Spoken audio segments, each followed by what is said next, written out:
laulun kerran. Saanko istua? Joo, istuessa. Joo, se laitettiin ihan siihen sua varten. Koska et voi syödä suklaata. Tuossa tällä puolella. Ai en voi. Et voi, niin päätimme tehdä laulun Oikein muistoksi. Ja vielä laulaakin se. Ja vielä esittää. Saat sen vielä videonakin. Hyvä. Sanatkin saat. Jos täytätte mun lasini, niin tahdon kertoa tuon ihmeellisen tarinan, jolle ei oo vertoa. Se on laulu Kotkan pojasta Markku nimeltään, joka kaikki naiset nauratti, missä sattui kiertämään.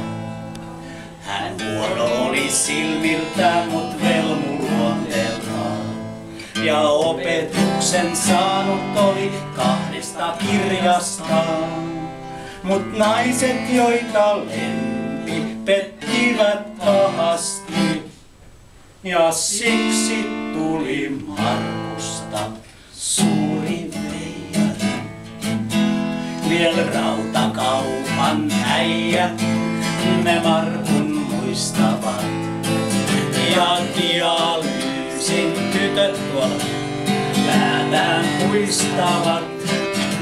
Ja Vuolenkosken torilla vielä puhutaan, kun Markku saapui harjoineen suuta soittamaan. Ei Päivi tyttö noittaa voi sitä milloinkaan, kun Markun seuraaksi pääsi dialyysikapakkaan. Pipo päässä ristikotkin silloin täydettiin. Päivi tarjos kahvit ja Markku huumorin. Ei tiennyt Vesa poikanen kuinka oli laitansa, kun Markku antoi ohjeensa ja pikku moitteensa. Kunniansa kuulla sai pian Markkukin, ja Vesa tajus kohdanneensa suuren mestarin.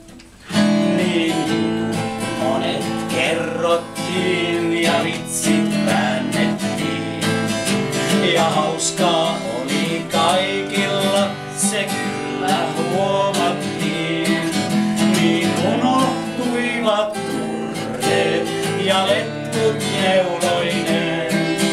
Oli meillä jotain hauskempaa, oli Markku Kuosmanen. Sai Markku viimein naisensa ja on nyt onnessaan. Kun Kirsti rouvan pullia sai kotiin paistamaan, he mökin rakens Mikkeliin ja hylkäs Lahden näin. Mut aina Markku muistetaan, kun ollaan selvinpäin. Kiitos. Annettaako mulle ne sanat? Annetaan. Tässä on